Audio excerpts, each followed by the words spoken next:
Hey everyone, this is Michael again, and welcome to the AEW Dynamite review. Dynamite tonight was from the Broadmoor World Arena in Colorado Springs, Colorado. And Dynamite tonight, I thought it was a very good show. Really enjoyed Dynamite tonight. And tonight, we had the International Championship on the line. Orange Cassidy defended the title against Swerve Strickland. We had the Blackpool Combat Club. We had Wheeler Yuta and Jon Moxley and Claudio Castagnoli versus Chuck Taylor, Trent Beretta, and Rocky Romero. We had a Texas Tornado tag match where it was Hook and Jungle Boy. They teamed up to take on Dralistico and Preston Vance. We also had Konosuke Takeshita in action. The TBS Championship was on the line where Kris Statlander defended the title against Anna Jay. And the main event, we had Jay White versus Ricky Starks. Overall, Dynamite tonight, very good show, very entertaining. It was. And also we had an announcement from Tony Khan, where he made the announcement of what the main event to the first AEW Collision show was going to be. And we also had a awesome, fantastic segment from MJF and Adam Cole. Just absolutely loved the segment. But anyways, let's jump right into the review. Dynamite opened up tonight with the International Championship on the line. Orange Cassidy defended the title against Swerve Strickland. And of course, once again, Orange Cassidy starting off Dynamite. And are you all getting tired and sick of Tony Khan just booking Orange Cassidy to open Dynamite every single week? It's just getting tiring. It's like every single week, Orange Cassidy, Orange Cassidy, Orange Cassidy, opening the show. Tony Khan, can we get somebody different to open up Dynamite? And I'll admit, I am a fan of Orange Cassidy, but I'm at the point where I am getting sick and tired of him opening the show every single week. I'm literally at that point already. But this was a good match, and the match started off a little slow. Orange Cassidy got his hands in his pockets, and he delivered some offense on Swerve. So we had Swerve end up avoiding an attack from Orange Cassidy. So Orange Cassidy ended up taking a breather on the ropes as Swerve started taunting Cassidy. Swerve went to work on Cassidy. He was getting a bunch of near falls. And we had Swerve pulling Orange Cassidy away, and he ended up grabbing the rope. So Swerve was focusing on Orange Cassidy's injured hand, because there was a point where Swerve was just banging Orange Cassidy's hand into the ring post. So we had Orange Cassidy end up turning things around with a modified stretch hold. He ended up going after Swerve's hand. Cassidy ended up going for a running DDT, but Swerve avoided that, and it led to Swerve taunting Orange Cassidy. So Cassidy ended up heading out of the ring. Swerve ended up going right back to work on Orange Cassidy on his injured hand. So Swerve then brought Orange Cassidy back into the ring. So he ended up taking Cassidy into the corner with a hammer throw. Later on, you had both Orange Cassidy and Swerve. They ended up going at it on the apron, and both guys end up climbing up to the top turnbuckle. and both guys end up falling down to the floor, and then Dynamite went to commercial. Then when Dynamite came back from the commercial, both guys were back on their feet. They were trading blows, and we had Orange Cassidy end up delivering a kick to Swerve, and Cassidy was going for the beach break, but he couldn't lift Swerve up. So Swerve ended up going back after Orange Cassidy. Cassidy ended up taking Swerve down with the Stun Dog Millionaire. Swerve got back to his feet. Orange Cassidy ended up going back after Swerve. Both men end up down in the middle of the ring. And then both guys got back to their feet. Swerve ended up hitting some body shots to Orange Cassidy. And we had Orange Cassidy end up going for a backslide. And he ended up going for the cover. And Swerve ended up kicking out. Orange Cassidy then ended up hitting a DDT on Swerve. And he ended up going for the cover. And Swerve ended up kicking out. Orange Cassidy then climbed to the top turnbuckle. Swerve headed to the apron. And we had Swerve intercepting Orange Cassidy at the top. And Swerve ended up sending Orange Cassidy down on the apron with the Death Valley driver. So Swerve was on the turnbuckle. Orange Cassidy ended up scooting Swerve away to avoid a double stomp attempt by Swerve. So we have both guys on the apron. They were trading strikes. Orange Cassidy ended up catching Swerve with a DDT off the apron down to the floor, which was great. Good spot there. So Orange Cassidy ended up sending Swerve back into the ring. So Orange Cassidy ended up climbing up. He ended up delivering a diving DDT to Swerve. He ended up going for the cover, and Swerve ended up kicking out. Orange Cassidy ended up setting up to go for the Orange Punch, but Swerve ended up reversing that. He reversed a powerbomb into a Hurricanrana, which was great, and Swerve ended up going for the cover. Orange Cassidy ended up kicking out. So Prince Nana, who was also out there. Prince Nana accompanied Swerve, of course. Prince Nana climbed up on the apron. He was talking down to Orange Cassidy, and Orange Cassidy ended up ducking, and Swerve ended up colliding with Prince Nana, knocked Prince Nana off the apron. So we had Orange Cassidy end up catching Swerve. He ended up delivering an Orange Punch to Swerve, and then Orange ended up following that up with a beach break to Swerve. So Orange Cassidy ended up going for the cover, and Swerve kicked out. And that led to Swerve rolling out of the ring to the floor. So Orange Cassidy was looking to hit a dive to Swerve, but he was intercepted with a brainbuster by Swerve. Swerve then ended up sending Orange Cassidy back into the ring. He was looking to go for a house call, but Orange Cassidy ended up getting a crucifix pin, to which Swerve kicked out. Swerve then ended up hitting the house call to Orange Cassidy that connected, and then he followed that up with a double foot stomp. So we had Swerve end up going for the cover. Orange Cassidy kicked out. Swerve was then looking for the JML driver to hit on Orange Cassidy, but Orange Cassidy ended up rolling out of that, and it led to a pair of near fall attempts. So we had Orange Cassidy end up getting the win. He was holding the tights to Swerve, and there you go. Orange Cassidy ended up winning the match, retaining the International Championship. Post-match, we had the rest of the Mogul Embassy end up coming out, and they end up going after Orange Cassidy, and then the lights end up going out in the arena. When the lights came back on, we saw Sting and Darby Allin. So they stood tall in the ring, and the Mogul Embassy ended up regrouping on the ramp, and pretty much that was basically that.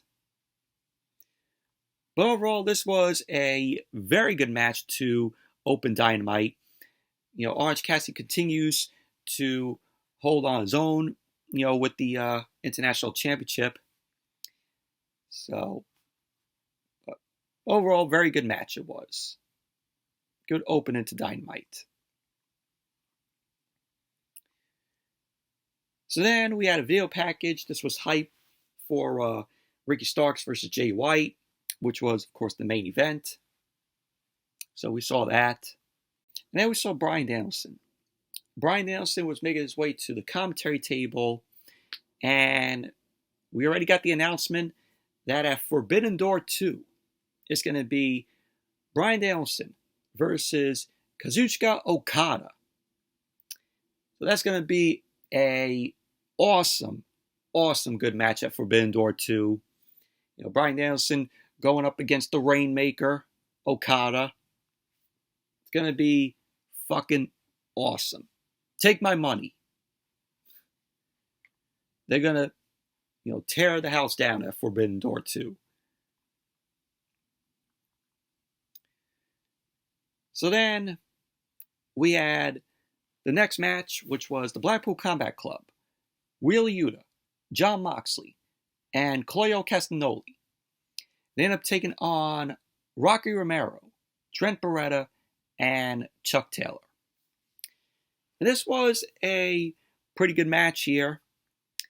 So we had Trent end up taking Wheeler Yuta into the ring with a superplex from the top turnbuckle because the bell didn't even ring because the Best Friends and Rocky Romero, they made their way out. And the Blackpool Combat Club, Wheeler Yuta, Jon Moxley, and Claudio Castagnoli ended up heading through the crowd. And we had Rocky Romero, Trent Beretta, and Chuck Taylor. They end up going at it with the Blackpool Combat Club on the outside. So the match never fully got underway. So when Trent ended up hitting the superplex to Wheeler Yuta from the top turnbuckle, the match got underway. So Chuck Taylor ended up taking advantage with a pile driver, and he ended up going for the cover, to which Claudio ended up breaking up the pin.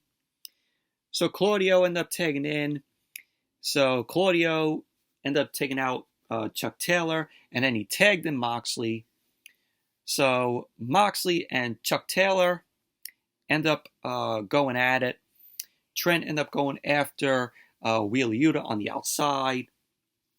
So we had Trent, Chuck Taylor, and Rocky Romero. They ended up clearing the Blackpool Combat Club out of the ring. So then Moxley rushed back to the ring. Chuck Taylor ended up going after Mox, and he ended up getting tripped up by Wheeler Yuta, which allowed Moxley to get control of the match. So Mox then tagged in Claudio. So Claudio ended up making a quick tag to Wheeler Yuta. So Claudio and Yuta end up double teaming on Chuck Taylor. Wheeler Yuta ended up going for the cover, and Chuck Taylor ended up kicking out. So then Dynamite went to commercial. And then when Dynamite came back from the commercial, Wheeler Yuta was shown he was hitting a German suplex to Chuck Taylor. And then Chuck Taylor ended up coming back. He delivered a knee strike to Yuta. And then Chuck Taylor ended up making the tag to Trent. Moxley ended up tagging in, and he was caught with some punches. And then Trent delivered a back suplex to Mox. So Moxley ended up responding with a chop of his own. And Rocky Romero ended up getting the tag. Rocky Romero starts delivering some offense on the Blackpool Combat Club. Moxley ended up catching Romero with a toe kick to Rocky's sternum. So Trent and Rocky Romero end up catching Moxley with some double team stuff as Rocky end up getting a near fall on Mox. So Rocky Romero ended up taking in Trent. Trent ended up getting dropped by Wheeler Yuta. Moxley was going to go for the Gotch-style pile driver. So Chuck Taylor and Trent ended up hitting a double team on Moxley. And we had Trent end up going for the cover, and Claudio broke up the pin. So we had Rocky Romero end up tagging in. He was looking to hit sliced bread on Moxley, and he ended up avoiding an attack by Moxley, and he locked in an armbar on Mox. Claudio then ended up catching Trent on the outside. Moxley ended up reversing the armbar into a bulldog choke on Romero. Yuta ended up getting a hammer and elbow strike on Chuck Taylor, and that forced the bulldog choke forced Rocky Romero to tap out. And so there you go. The Blackpool Combat Club ended up winning the match. And Bryan Danielson on commentary during this match was just great. Bryan Danielson, he's just entertaining on commentary. But overall, this was a good match here. Good trios match. And then we had Hangman Page and the Young Bucks. So Page and the Bucks ended up making a challenge to the Blackpool Combat Club. So Bryan ended up accepting the challenge on the Blackpool Combat Club's behalf. He ended up saying that things will come to an end for the trio next week in Washington, D.C. So it's going to be Page and the Bucks versus the Blackpool Combat Club. Should be a good match next week on Dynamite from Washington, D.C. So looking forward to it. And then we had a video package where it was for Forbidden Door 2, where Forbidden Door is going to see the IWGP United States Heavyweight Champion on the line. Kenny Omega is going to defend against, the number one contender for the IWGP United States Heavyweight Championship. And that number one contender is Will Ospreay. So, very much looking forward to that match. I mean, Will Ospreay is just absolutely great. Omega and Ospreay should deliver for the IWGP United States Heavyweight Championship. And then we had MJF, the AEW World Champion. He ended up making his way out to the ring, and he got boos from the crowd, of course. So MJF, of course, is always like, "Cut my music." So MJF started to run down the crowd in Colorado. MJF ended up saying that he had to contractually appear tonight. He ended up saying that he is bored because there is no competition for him after he retained at Double or Nothing. And he ended up saying that nobody is on the level of the Devil. So then Adam Cole's music ended up hitting. Adam Cole, baby! So Adam Cole headed down the ramp toward the ring. Cole got into the ring. He did the whole boom. And then as he was sent up to go for Adam Cole, baby, with the crowd, saying it with him, MJF called for Adam Cole's entrance to be cut short, which that got boos from the crowd because they didn't go, Adam Cole, baby. So MJF ended up saying that he's excited to see Cole, as there is finally some competition. MJF claims to be a fan of Adam Cole. So MJF ended up saying that when CM Punk up and left him as a kid, he thought his fandom of wrestling was over until he was flipping the channels one day and he turned on Ring of Honor. And MJF ended up saying that he thought Ring of Honor sucked and that Ring of Honor was full of people that had no business being on his TV. That is, until he saw Adam Cole. And the crowd booed when MJF said Ring of Honor.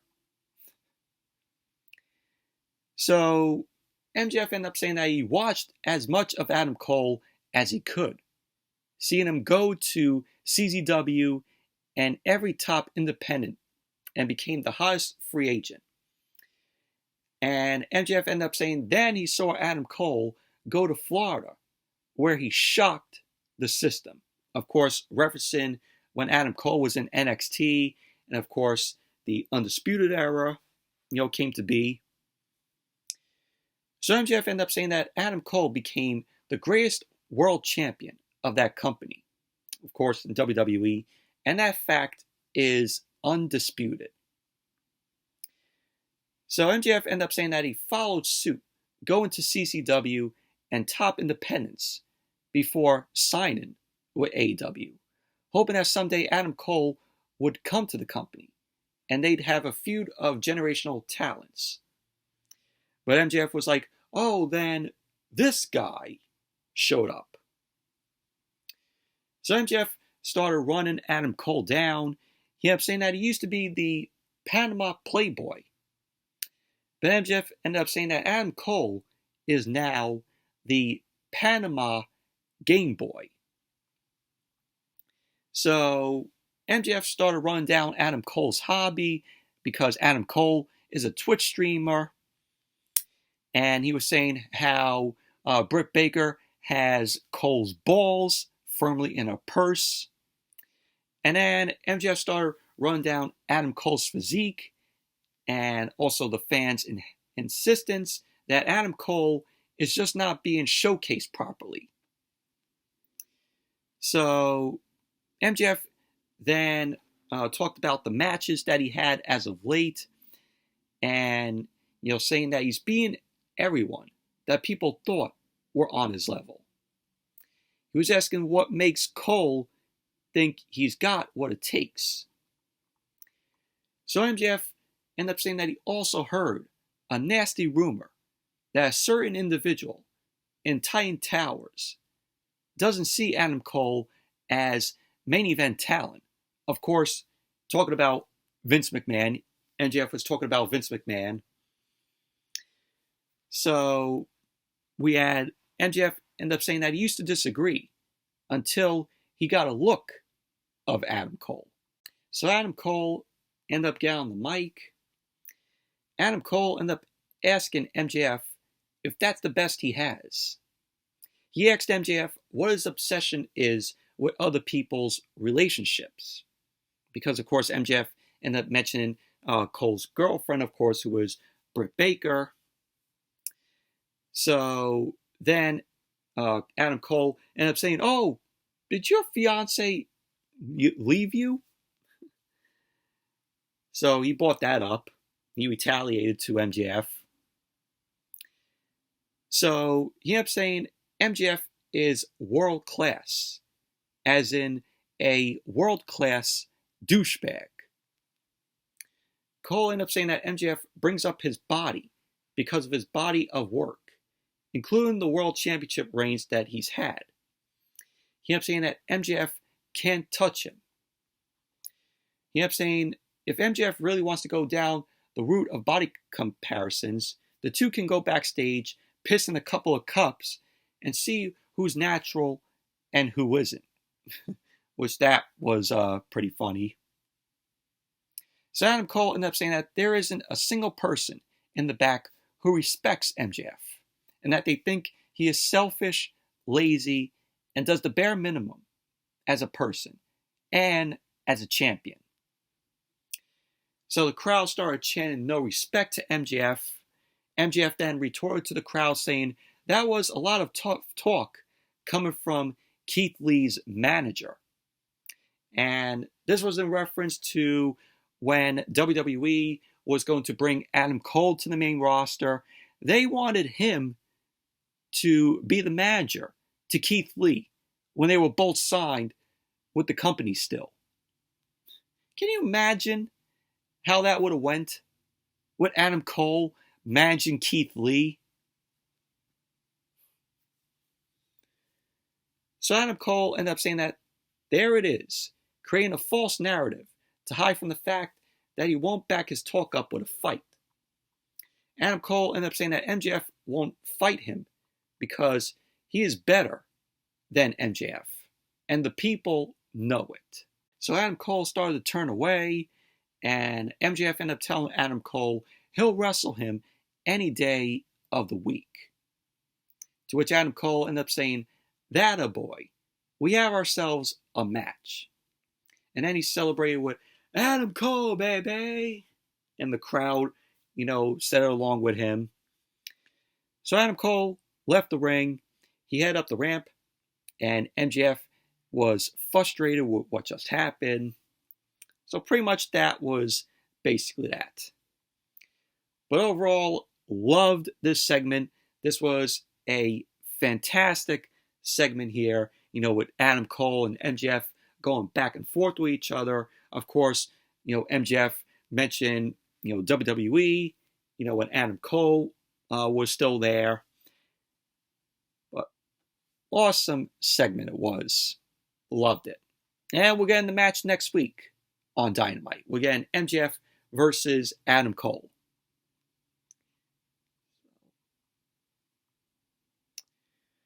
And then we went backstage. And we saw Matt and Jeff Hardy and Brother Zai, Isaiah Cassidy, and Ethan Page. So Ethan Page was asked to apologize to Isaiah Cassidy for his actions. So Ethan Page ended up apologizing to, Isaiah Cassidy.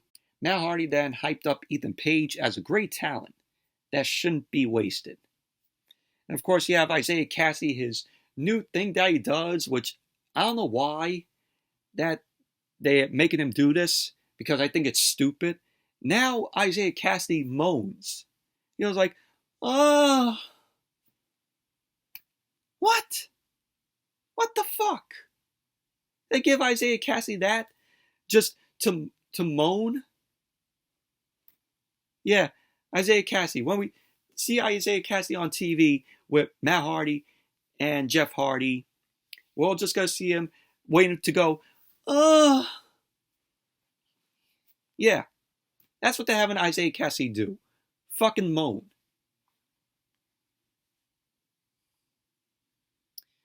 And then we had the Texas Tornado Tag Team match. Hook and Jungle Boy versus Dralistico and Preston Vance. Man, what a chaotic match this was. This was absolutely awesome. So Dralistico ended up going after Jungle Boy inside the ring with a cable, of course the green cable. Hook and Preston Vance go at it on the outside. And we had Hook getting the upper hand on Dralistico. He ended up going into the crowd. So back in the ring, Jungle Boy ended up turning things around on Dralistico. And as Dynamite came back from the commercial, Dralistico connected with a double foot stomp on Jungle Boy. Preston Vance was sent over the barricade by Hook. You had Hook deliver some knee strikes to Preston Vance. Hook then ended up putting a trash can over Preston Vance's head. And Hook then ended up hitting Preston Vance with a chair with the trash can still over his head. Yeah, later on, Preston Vance and Hook end up coming back to the ringside area. Hook ended up hitting a diving punch with a steel chain wrapped around his hand to Preston Vance. And that led to Preston Vance being busted open. He was bleeding profusely. So we had Preston Vance end up wrapping the chain around Hook's neck. He started to choke Hook out, and Jungle Boy ended up breaking that up with a chair shot to the head. And then Hook delivered a T-bone suplex to Preston Vance through a table on the outside, which was great. Absolutely fantastic spot there. And then Jungle Boy ended up dropping Dralistico. And then Jungle Boy was interrupted by Jose the assistant.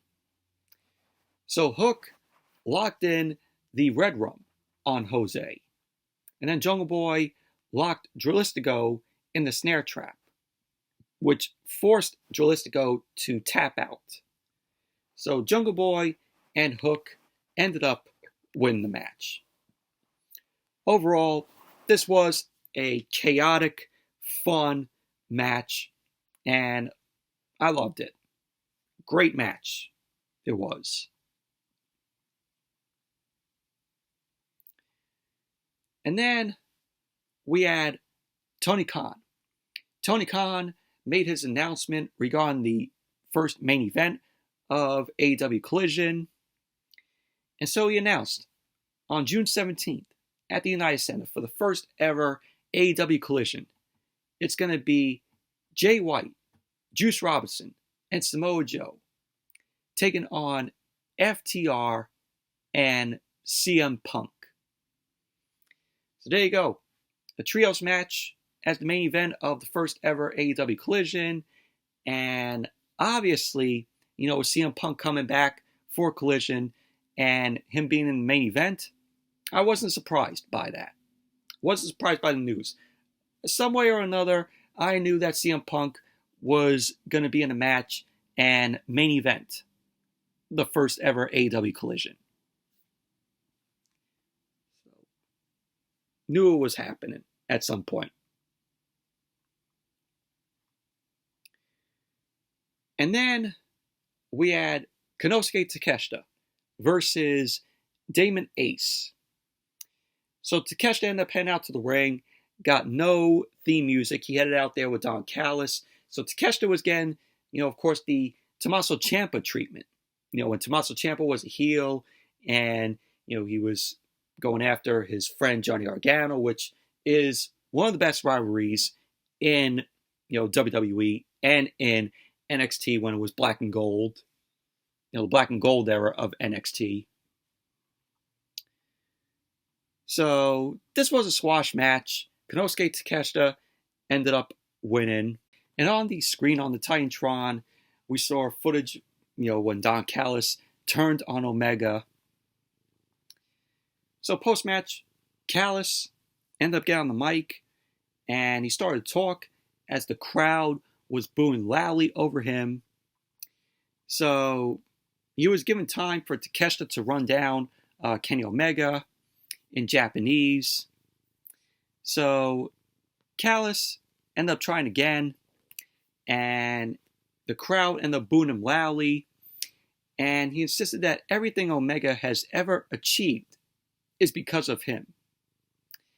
He kept saying, "Oh, the Elite is a cancer. And what do you do with cancer? You cut it out." So Don Callis ended up saying that he and his family are going to cut the Elite out of AEW forever. And pretty much that was basically that. Overall, pretty good promo from Don Callis. The crowd booing him loudly. Yeah, take that, Dominic Mysterio. And then we went backstage. Alex Marvez was there. He was outside of Christian Cage's room. So Christian Cage ended up coming out of his room and he addressed what happened at Double or Nothing. And we hear someone yelling inside Cage's locker room. Christian Cage ended up promising to pay Arn Anderson back. And he ended up saying that Brock Anderson just gave him an early Father's Day present. So we went inside Christian's room, and Brock Anderson was beaten down by Luchasaurus. So pretty much that was basically that. So I guess we're going to be getting Christian Cage versus Brock Anderson, or Luchasaurus, versus Brock Anderson.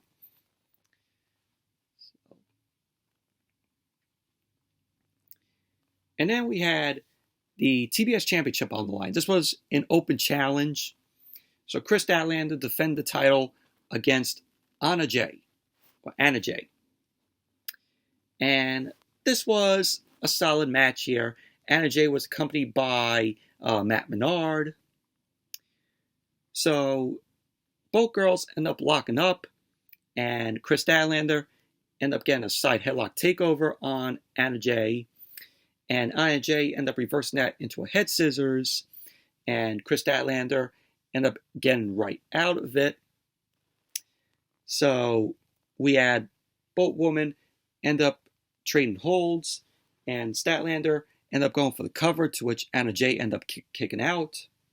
Statlander ended up dropping Anna Jay down. Anna Jay ended up fighting back with a side headlock. And she ended up getting dropped to the canvas with a back suplex from Statlander. Statlander then ended up hitting the ropes.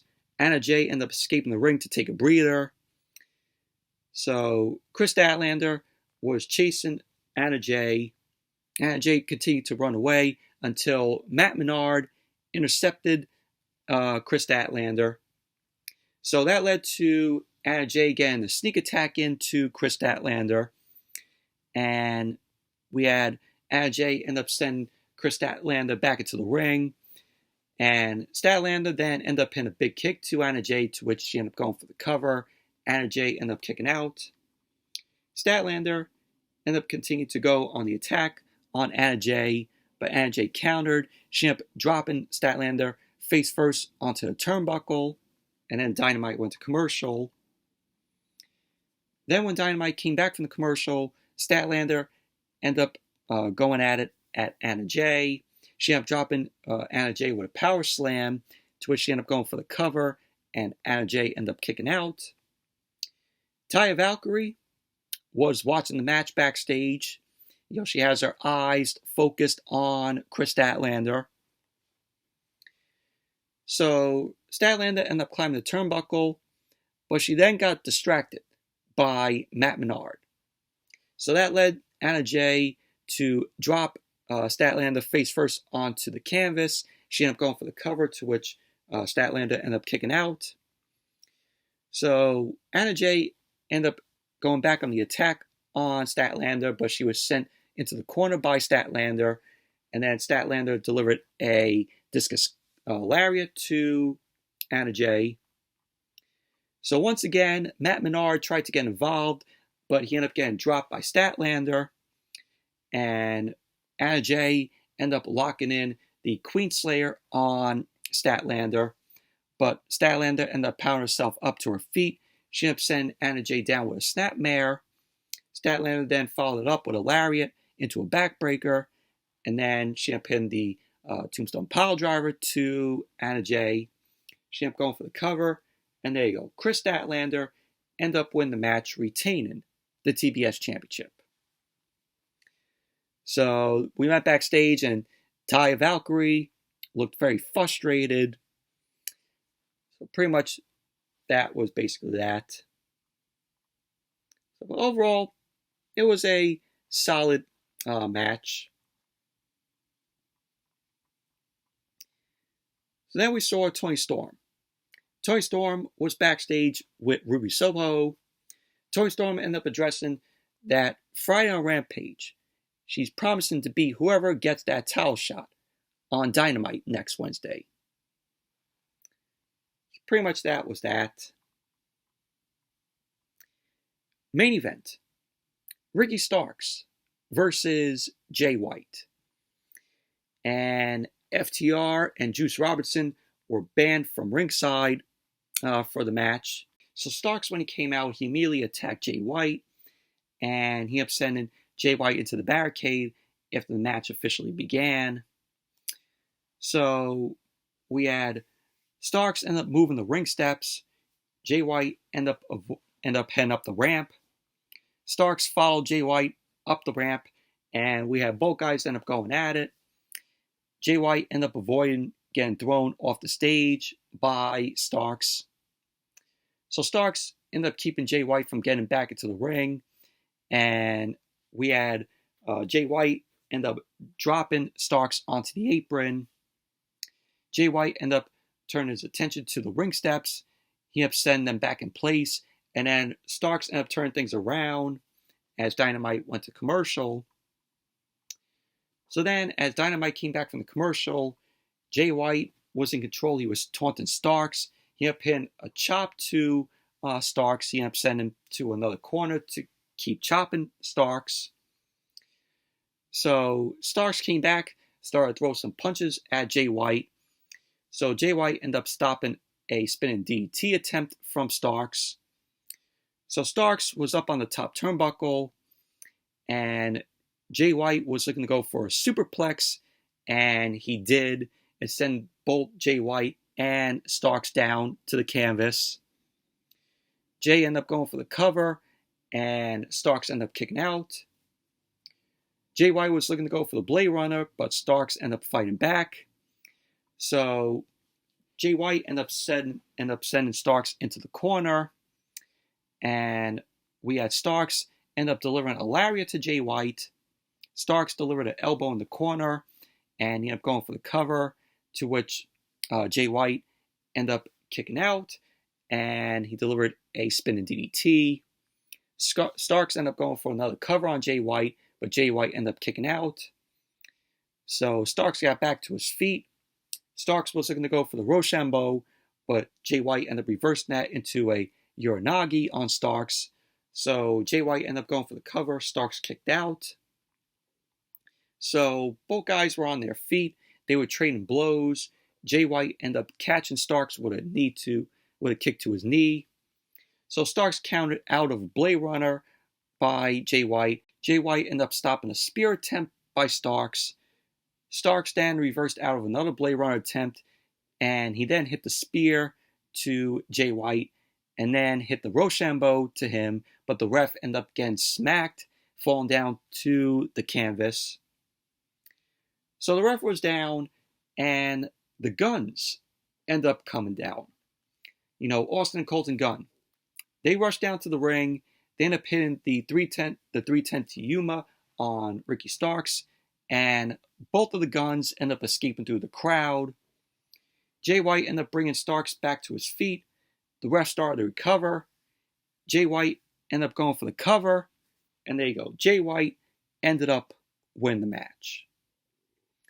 Post-match, Juice Robinson ended up coming down to celebrate with Jay White, and he was taunting Starks, and then he raised Jay White's arm, and that was how Dynamite went off the air. Overall, this was a very good, entertaining match with Starks and Jay White. But Dynamite tonight, very enjoyable show it was. Very good show. But anyways, that's it for the Dynamite review. Thank you all for watching. Hope you all enjoyed this review. Definitely give the video a thumbs up, comment, subscribe, and I will see you all back here on Friday, which I'm going to be doing a Transformers Rise of the Beast movie review, because I will be seeing that on Friday, and of course, the SmackDown and AEW Rampage review.